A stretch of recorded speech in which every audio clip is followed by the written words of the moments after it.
साहब कोई वाकया दसो अपने करामत दा। करामत दा वाकया तुहानू की दसा मैं। एक दफा मैं इरादा किया कि मैं मदीने नमाज पढ़ा।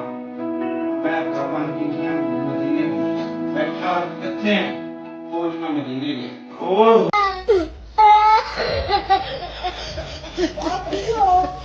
वाह वाह वाह वाह पीर साहब क्या करामत है ਤੁਹਾਡੀ।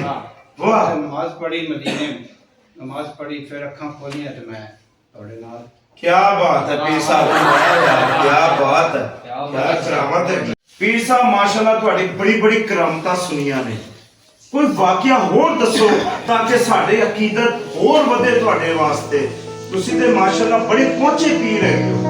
बस अल्लाह करम है अल्लाह ने मेरे ते बहुत करम कीता है।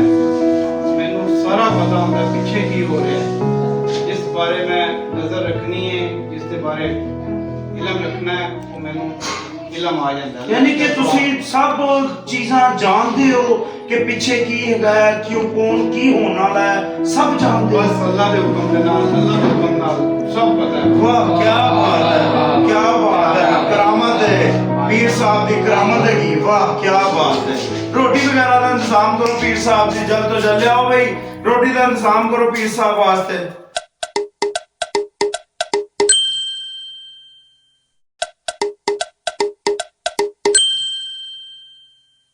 ਤੁਹਾਡੇ ਵਾਸਤੇ मैं खाना कढ़िया खाओ।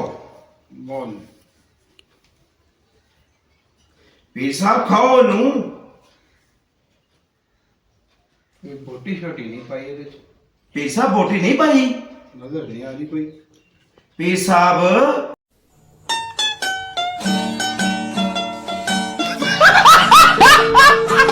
ਤੁਹਾਨੂੰ ਤੇ ਮਦੀਨਾ ਦੀ ਗੱਲਾਂ ਯਾਦ ਆ ਜਾਂਦੀਆਂ ਨੇ। ਅੱਖਾਂ ਬੰਦ ਕਰੋ ਤੇ ਸਾਰੀ ਚੀਜ਼ਾਂ ਤੁਹਾਨੂੰ ਪਤਾ ਚੱਲ ਜਾਂਦੀਆਂ ਨੇ।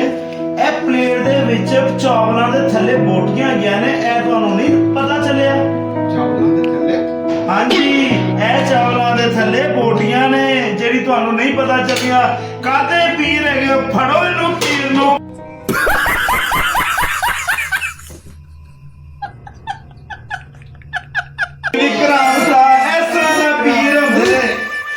ये पीरी फकीरी इनसे बचें और कुरान और सुन्नत पर अमल करें। हमारा आपको ये पैगाम है।